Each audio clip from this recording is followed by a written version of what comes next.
Everyone dreams about living an uncommon life, but how we define that dream is very different for each of us. And for most, it's a lifelong pursuit. Welcome to the Uncommon Life Project podcast. We're going to introduce you to people who are living that life or enjoying the journey to get there. We're going to also give you some tools, tricks, and tips for starting or accelerating your own efforts to live an uncommon life, a life worth celebrating and savoring. Please welcome your hosts, Brian Dewhurst and Philip Ramsey. Hello and welcome everybody to another episode of the Uncommon Life Project. I am your host, Philip Ramsey. And I am Brian Dewhurst. I can't wait to get in the show, but here's why I'm excited is because this person that we have, I'll just kind of say his first name, his name's Scott, has this mindset shift that we are trying to get all of our clients to understand and adapt and adopt, I would say. And so this mindset is, if you did what you love to do every day, when would you want to retire? And the answer is never. And so this person that we're on the show, let's introduce him. Brian, you do the intro way better than I do. So go ahead and intro him out. And also, I want to say thank you for rating, subscribing, and rating our podcast. It really means a lot. We're trying to get to 100 by the end of the year. We're getting close. So continue to do that. Ask your parents to do it. Ask your kids to do it. Buy cell phones for your kids. Do what you got to do. We're getting to 100. Do what you got to do. All right, I'm going to try not to go into radio voice here, but we have on the show today Scott Behrends, and it all started with an obstacle course gym, then the backyard courses with how-to videos, and I think you were calling it at that point Backyard Ninja Kids. You built videos, courses, and we ran all to encourage others to do the same. Encourage others around you. It's okay to fail. You don't need fancy equipment. Chase your goals and do what you love are the words that Scott Behrends lives by. And now he is running the business Ninja You. And I welcome to the show, Scott Behrends, everybody. Welcome so Scott. much.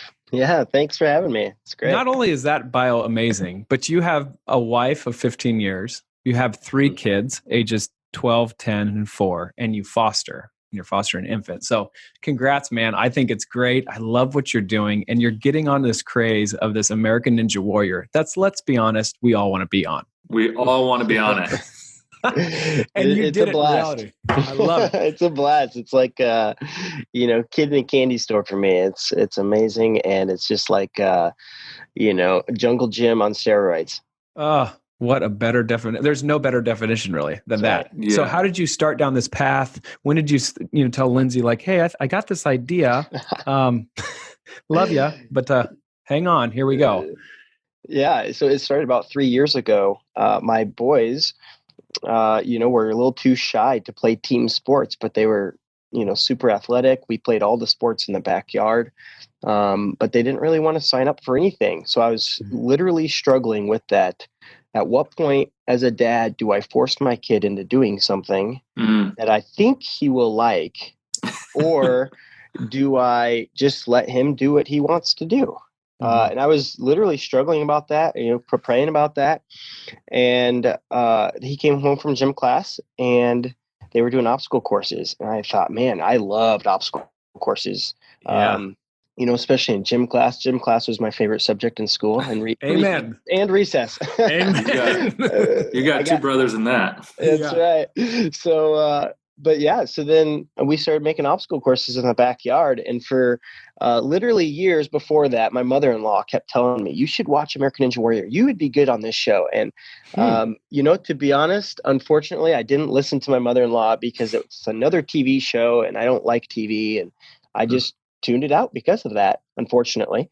And so we just thought, well, man, we watched American Ninja Warrior and we're like, wow, this is exactly that. That's what we're doing in our backyard now. And it kind of, it all kind of happened about the same time. Blended together. Yep. And, so my boys were about 9 and 7 at the time. And I wanted to teach them how to be a positive influence on social media, and be that light of the world and just go out.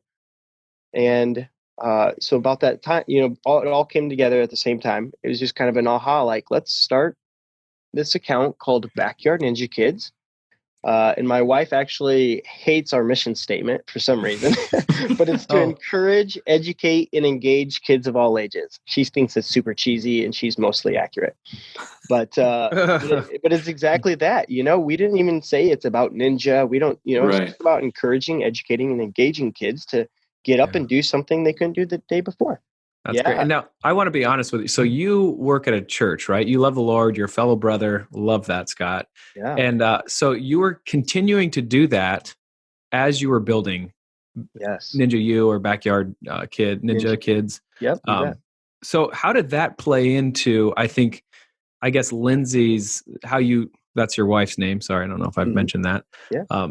How you led her down this path. Was that a hard conversation? Was she on board from the beginning? Or, I mean, you never told her like, hey, I'm going to quit my job and do this 100%, but I'm going to slowly get this up and going.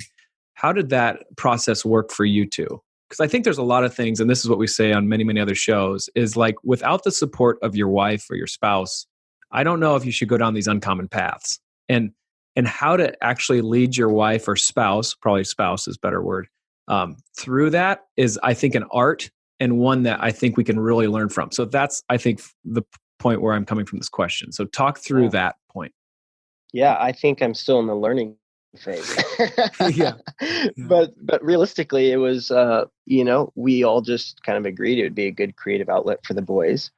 And my vision was, it could even be, depending on where it all went, it could be a job for the boys in the future, or, I didn't really have, a lot of people were asking me early on, what about when they're not kids anymore? What are you going to call it? And I'm like, well, you're a kid at heart. I don't know. I feel like I'm a kid. Yeah, I don't know. It's just, so I wouldn't say that I thought too much ahead of it. I just thought this would be kind of cool. And, but I think conversation wise, I think my wife just kind of assumed it wasn't going to amount to that much. And, so the hobby, it was just a hobby, and a side project. And then it started consuming more and more time. And, I wanted to kind of get regular schedules out there for videos and all that. That's obviously key. And, so, then I'm waking up super early in the morning, and my wife's, it was more, my wife's dream and mission to want to foster. So she was walking with me in my vision and passion, and I'm walking with her in her vision and passion, and we're just kind of walking together. And obviously they both impact each other and family and all that, but and we both fully support and agree with it. But that we also became foster parents that same year. Wow. So looking back, it's actually kind of crazy when you start thinking about all the stuff that we threw into our life that year. Yeah. And it really hasn't slowed down since. So you started with backyardninjakids.com, right? Okay. And then how much financially did you put into that? Because I think that's probably where I think a lot of spouses are like, what? What's your passion again? Yeah. Honestly, hundreds of dollars at most. I mean, we're not talking a ton of money. Nice. Camera, and actually, I think I even started the first few videos on my phone. I still record most of my videos on my phone. I bought a few cameras over the years. But I mean, we're not talking much. Crazy. YouTube channel, you don't need a whole lot. So that's true. What I invested most in was time. Tons of time creating graphics, creating videos, editing, all that. And this is something that I think that Brian and I talk an extreme amount of, is that was part of your history. That was part of your experience that you were good at, is doing videos and media and content, right? With the church function? Or maybe not. I don't know. Not necessarily, kind of. Okay. So I'm actually an IT guy. So I make sure that the people who are good at videos, it can get on the projectors and across the network and all that. Gotcha. But I'm not great at the creative side, which has actually been really cool lately. I've been able to see my kids kind of explore that and adopt that, and they're way more creative than I am. So that's been yet another cool piece that I kind of hoped for someday. Yeah. But you didn't force it. Exactly. My son, Ben, you want to learn how to edit? No. Okay. It'd be great if you did. You just save me time, but that's okay. But now, now he's waking up in the morning and he'll just go and edit and like, Dad, I'm so excited to show you this video. Sure. And he just does it because he wants to, not because it's a job. So that's pretty cool. That's great. What an experience for him too, for sure. Like in our podcast, we talk about the 7 sources of residual income. And I think, my kids, we all have kids that are kind of similar ages, but my kids are big into YouTube. We actually started a YouTube channel for my son. And it's kind of, he's just something he didn't continue with. But can you walk our listeners through the shift from this being a hobby to like a business or monetizing this, and like what those different milestones were, where you were getting income from, or what you were trying to drive to step into this as a progression? Yeah. So again, I never really had a long-term goal. But I would say Backyard Ninja Kids really hasn't made us much money, I would say. Mm-hmm. But it did make us well known in the ninja community, which then, my kids were able to be on American Ninja Warrior Junior probably because of that. Sure. I was able to be on Ninja Warrior probably because of that. We were able to open a ninja gym probably because of that. Sure. So it just kind of snowballed, right? The opportunities. But I would say, you have to have hundreds of thousands of views to start making a decent amount of money on YouTube. Sure. But I will say we are super niche, right? We are, kid focused and ninja focused. So I have a ton of ninja kids and families following our channel. That's good. Sure.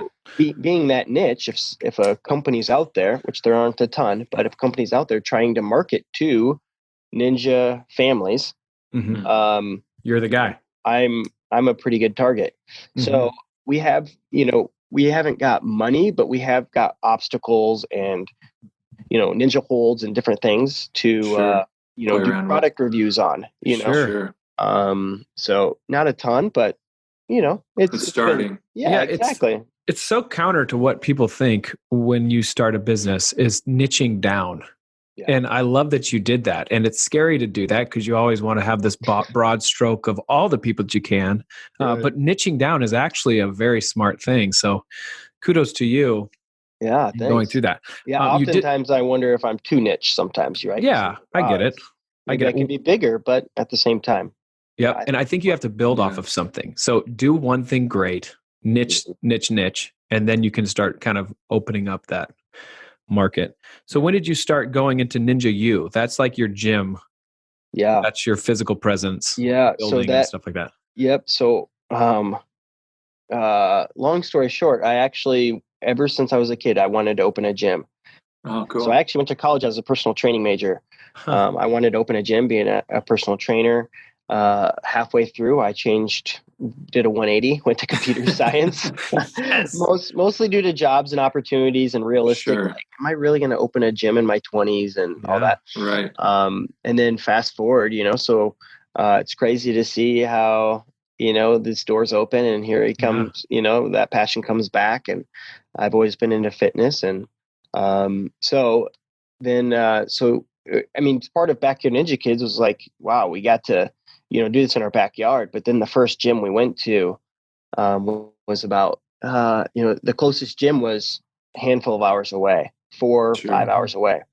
So we finally went a trip to St. Louis, went to a gym down there, and we just absolutely loved it.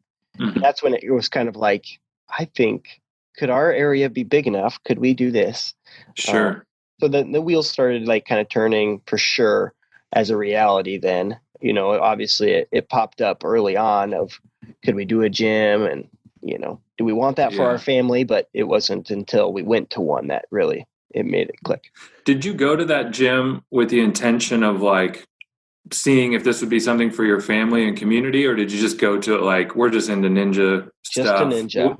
Yeah, just a ninja. Okay. Yep, just a ninja. We didn't go in with a business mindset at all. We didn't try to, re-engineer it, reverse engineer anything. Sure. Mm-hmm. We just went to go have fun, and fun we had. So we're like, wow, I want this for other kids and families, and it's awesome. It's funny. Drive 4 hours to do it again. Yeah, exactly. Where are you located, Scott? Cedar Falls, Iowa. Cedar Falls. Wonderful. Yeah. And I love that you didn't really even care. Like, you were just that passionate about what you wanted. You didn't really even do that much market research. Just like, let's build it and let's hope they come. And kind of. I mean, obviously we wanted to be smart with our resources, but we figured we were big enough, and most of the gyms were only in major cities, or like Minneapolis, St. Louis, sure, Chicago. Those are the three closest. So, Right. so we were pretty small compared to those, but we thought, I think there's enough, families around here and all that.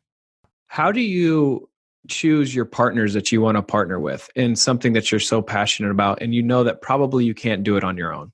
Yes, that was the number one thing, was I knew I did not want to do it on my own. Not only because I learned from Backyard Ninja Kids that, social media presence never ends, number one. And then once you have doors open to a business, when I go on vacation, I want someone else that could take that emergency call that's local, Sure. But I knew our families would have to click.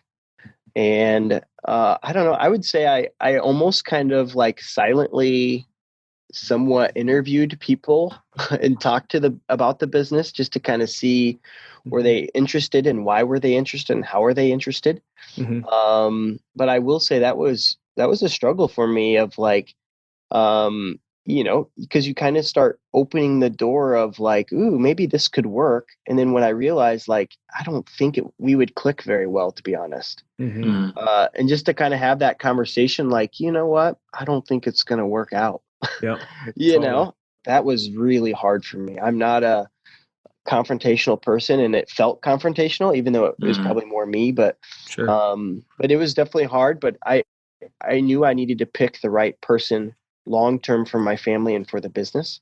And someone who is somewhat opposite of me. Big picture, even though I'm in front of the camera, and I can kind of talk as an IT guy compared to other IT guys. Sure. I'm naturally an introvert, so I needed someone that's not necessarily introverted and is used to businesses, or so yeah. I don't know. I don't necessarily have a great answer, but I knew I just had to pick the right person for our family, and pray about it, and finally found the right person. Yep. And you have 3 other partners and yourself. 2 other partners. Yep. 2 other partners. Okay, 3 total. Yep. There it is. Okay. Yep. Cool. Yep. And then what is your hours in the day? Since you obviously work at the church, what does like a typical day look like hours wise for you? Are you like waking up at 5, coming back at 11 o'clock at night? Talk through that. Yeah, that was literally the schedule for a while. Waking up super early, staying up super late. It was more like staying up until 2 or 3 and then going to work at 7 or 8. And as we're building out the gym and doing it all over again, that was about, a solid 6 months to a year of our life. Oh my. So that was a long sprint, probably 6 months realistically. So that was a long haul, very taxing, obviously. But now I've actually, as of May, I dropped to 3/4 time at the church, which has really helped mostly give me back some family time, and that added less pressure, I guess. Sure. My church job is very flexible, and I'm grateful for that. So I can kind of come and go as needed, which is also a huge benefit for my business. That's only like 5 blocks away from my job. But so now my day kind of looks like I come to work for, anywhere from, 4 to 10 hours at Orchard, and then most evenings I'm available for the gym. And I only coach a couple nights, but then, weekends are big. Weekends are usually busy at the gym. And then I'm available the other nights to kind of come in as needed, or come help coach, or whatever's needed. Sure. Sorry, I'm like blowing you up, Brian. I'm like just pounding him with questions. So how was your marriage in that 6-month period when you're long hours, and where were you at in the foster care? Yeah. So the hardest part was when, you get a newborn baby, and the baby, due to circumstances, is born super early, and they need to be bottle fed every few hours. And it's not just shove the bottle in the mouth, right? It's like you have to hold them a certain way, otherwise they choke. And, so was that the same time period? Shut your mouth. Wow. I know, right? Shut your mouth. So, and my wife is a saint, and mostly took care of the babies at night. and I mean, during the day, in full there, time. yeah, and realistically, because it's not all sunshine and rainbows, right? Right. Because in order to get a rainbow, you had to have a storm of some sort. That's for sure. But yeah, there was definitely tough where it was almost like, why am I chasing my passion? I talked about the two passions and we're helping each other, but then it kind of felt like we were pulling each other apart and we were each chasing our own passions, yet we both needed each other, yet we were going in different directions almost. Yeah. And then you throw the, kids in there that, you're spending time with them as you're building the gym and they're at the gym with me, sweeping the floor, but that's not quality family time. Yeah. It's kind of like Jim Gaffigan said, it's kind of like you're drowning and then somebody throws you 4 babies. Exactly. That's exactly right. So that was definitely some of the hardest period of my life. Sure. But yeah, I mean, somehow we were able to just push through and, point out and have a conversation about, are we walking in different directions and what do we need to fix this and resolve this? And nice. Which are hard conversations because it was almost like, well, which one of us are going to drop passions or change? So, yeah. Ooh. Hoo-ah. So what did you learn in that and where are you at? How did you resolve that? What did you guys end up deciding? Yeah, I mean, there's not like an aha thing, that I can share outside of, stay patient, keep having those conversations and make sure you're actually doing something to resolve the problem. It's not going to happen overnight. I would say even me backing off 3/4 time finally in May, almost a year after we opened the doors of the gym and almost 2 years after, getting the building. I would say that is the point when, it was kind of like, wow, we're constantly trying to get to a point where we want to be. We're still not fully there, but to find that balance. But that was another huge step of like, well, I'm going to take a reduction and pay at the church, but it's going to be worth it. Yeah. So I think there's a lot of micro things across and some bigger things across the time frame there that you have to, keep working towards the goal. Yeah. I think too, we meet with a lot of entrepreneurs and business owners, and can you talk about how God expanded your capabilities, not only you, but it sounds like your wife, and we get a lot of people that like, I want to try something, but, kind of that limiting belief or fear mindset. How did God expand you as a leader and as a husband and as a father through this to kind of handle these waves? Yeah, that's a great question. I would say it's been pretty insane to look back and assume why God did certain things in my life. You never fully know, but so I actually had a very well paying IT job at a local university of Northern Iowa. And I took another job that was a slight pay cut to go back to working for an IT firm. Then which prepared me for a pay cut, and then took a massive pay cut to go work for the church. Right. So that was one little increment of my journey of how God kind of prepared our family for this, where it's going to be another shift in money, change in money, and how you just have to let go and trust. I mean, it's not just like throwing darts in the dark, obviously. Right. It's a plan that we knew was right, but even though you feel like sometimes you're like, is this really right? And I honestly explained going into the business of like, I was literally, all these doors were opening, found the right business partner, found the right building, oh my gosh, everything. And I'm like, I'm still going, I don't know. Yeah, this is because it's a massive commitment, and I'm just such a overthinker. Which is why my business partner's key, because he can just make decisions in the blink of an eye, and they're good decisions, and that's who I needed. But so I literally explain it as if I'm still in the doorway, like holding on, and finally God just drop kicks me. Sends me through the door. Donkey kicks you through the door. Exactly. And it's like, okay, you're just gonna go then if I have to force you. And it's been good, but and And then I would say, looking back, some people in my life thought I was crazy, literally almost taking a 50% pay cut to come work at the church. And they might be partially accurate. But at the same time, our church is very leadership focused and training up the next generation of leaders.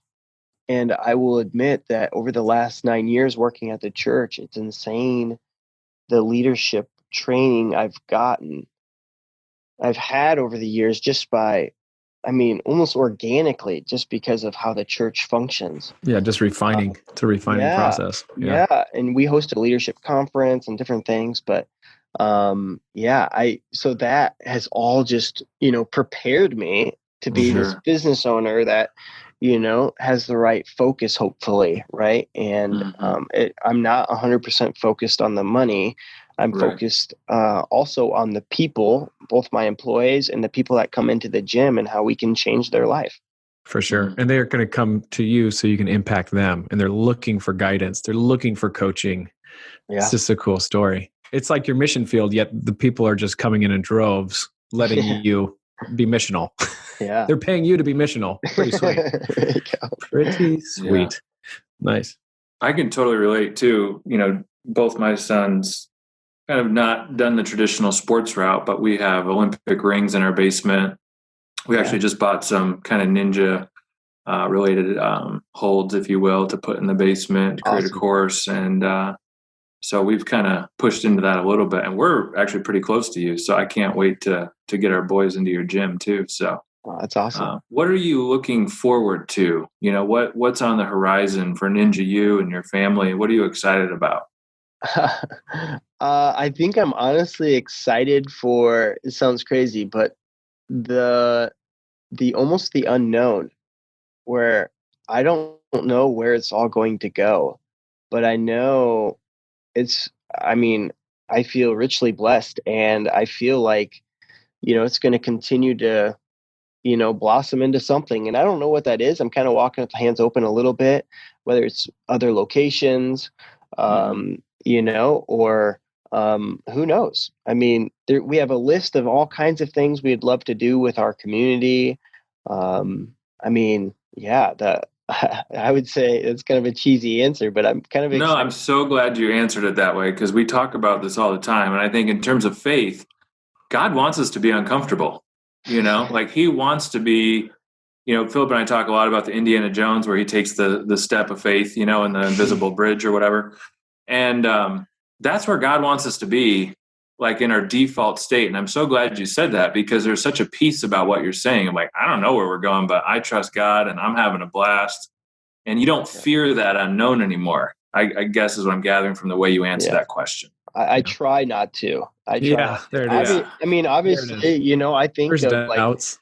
Yeah, exactly. And I kind of think of well, what if there's a recession? Are people going to have extra money for this sport that's still up and coming? Is the sport, what if the TV show fails? Is that going to impact? I definitely have those worries, but which I think is smart as a business owner and natural. But at the same time, there's going to be opportunities out there that make me uncomfortable, and try to at least walk into them a little bit. Yeah, I think so often too, we just meet lots of people. I'm sure you do too, and just that balance of being comfortable and content, I would say, as a Christian, and then taking these, I don't want to say leaps of faith, but basically stepping out in faith to pursue these types of things that you feel God's calling you to. That dichotomy of those two worlds is very interesting, and being able to push in with your faith, with God in the middle of your marriage and your business, and trusting that unknown, I think is just, I think it's something profoundly unique. And I'm just so encouraged by the way you're sharing that, and the reward is that you get to use your gifts to do something you're passionate about. And that is attractive to other people. It just is. There's a lot of people that just go to, we say Wells Fargo, poor guys, but they just drive to Wells Fargo every day and they're just waiting for retirement. They're going to be saving this nest egg because they get that 4% match. Sure. And at the end of the day, they are hating their life for 60 years until they can get to this unknown number that they can have enough money to then live off of it for the rest of life. And then they're going to do something they're passionate about. Right. And for Brian and I, it's like, wow, like I think you're missing the boat. I think there's an attitude or there's a mind shift change where you can start taking these, I'd say wise, discerning steps towards what you're excited about, as you did, right? And I think you're right when you said, I took a step back in pay, but that was all preparing you for going into this whole ninja world, this ninja university that you're going into. Because if you were making a really good salary, the chasm is too deep. The chasm is too big that you can't even cross over. You can't even see like, how would I get paid? How would I support my family? Blah, blah, blah, blah, blah. And sometimes we almost have these, I call them golden handcuffs on for people that, going to the 9 to 5 and they make a lot of money for other people and they're using their gifts, but not fully for the kingdom, I say. But it's really exactly. Cool. I'm actually grinning ear to ear because you're literally stealing the words out of my mouth. The golden handcuffs at the university, they're really nice handcuffs. They are. It's almost like do I keep grinding this out because you don't get paid a ton at the university, but the benefits are insane. Insane. The matching and all that. So for me to and I look back at that when I went back to that other IT firm that so I worked at this IT firm, went to the university, went back to that IT firm, then the church. Well, when I went back to the IT firm, that little bump in pay was exactly what you're talking about. If I would have went straight from the university to the church, I think it would have been such a drastic change. I would have said no.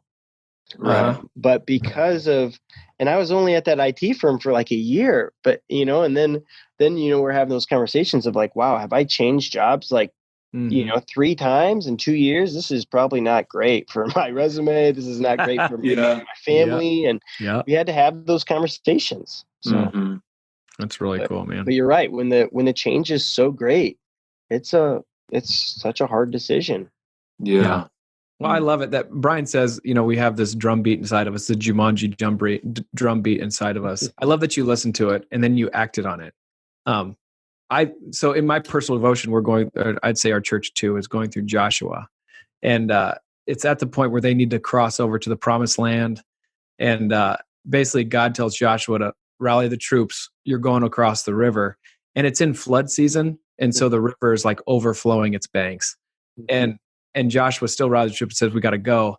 It's interesting. They have to step their feet in water before it breaks. Does that make sense? And God stops the river from flowing down.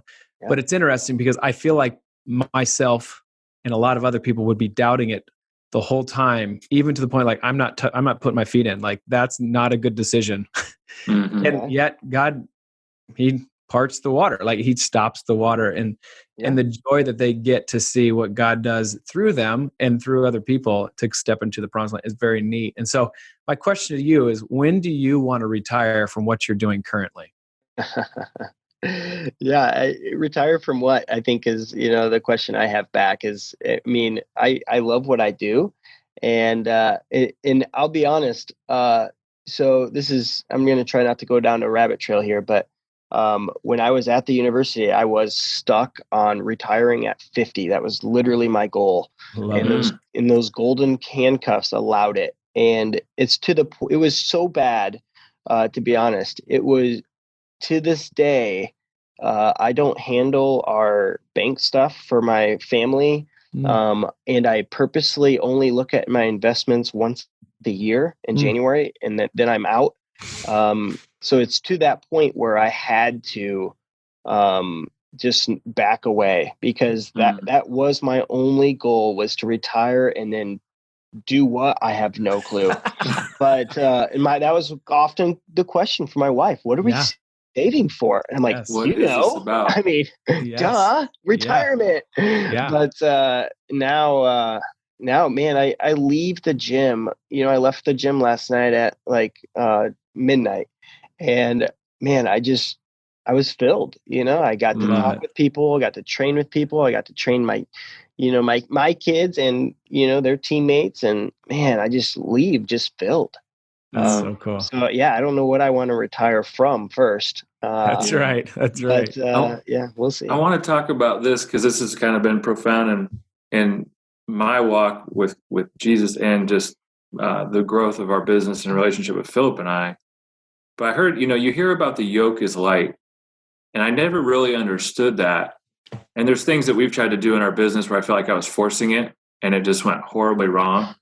And now there's things that we're trying to do and it's just like freakishly easy. Mm-hmm. And I've really been praying and reflecting on just the yoke is light when you're in alignment with God.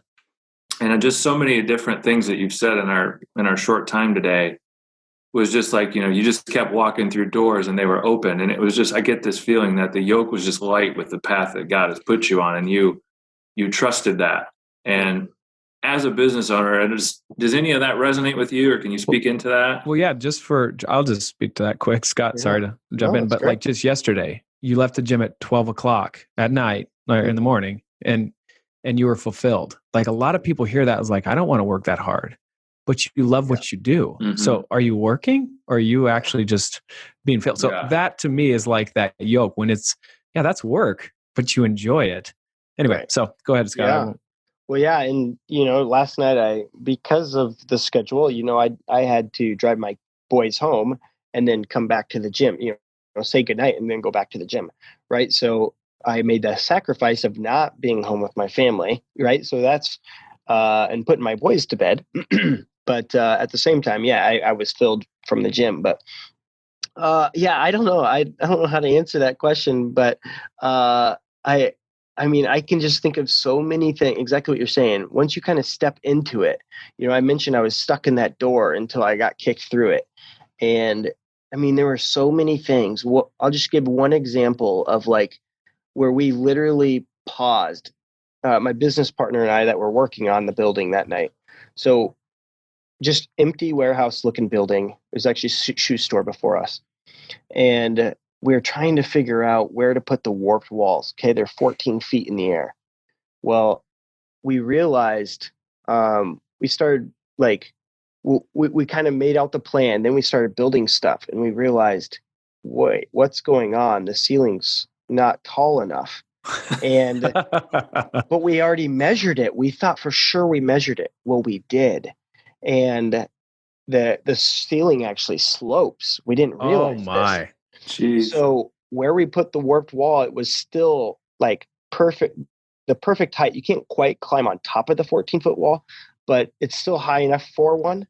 And where we almost put the warped wall, we were almost going to flip-flop this, but the front of the building, we built a mezzanine in there, and that's where the ceiling's actually higher. So we were almost going to flip-flop this whole thing, and I mean, there's kind of an aha moment of like, wait, the ceiling literally, and there's actually a drop in trusses too. It like literally drops 1 foot at a certain point. And that's exactly where we happen to build the mezzanine size.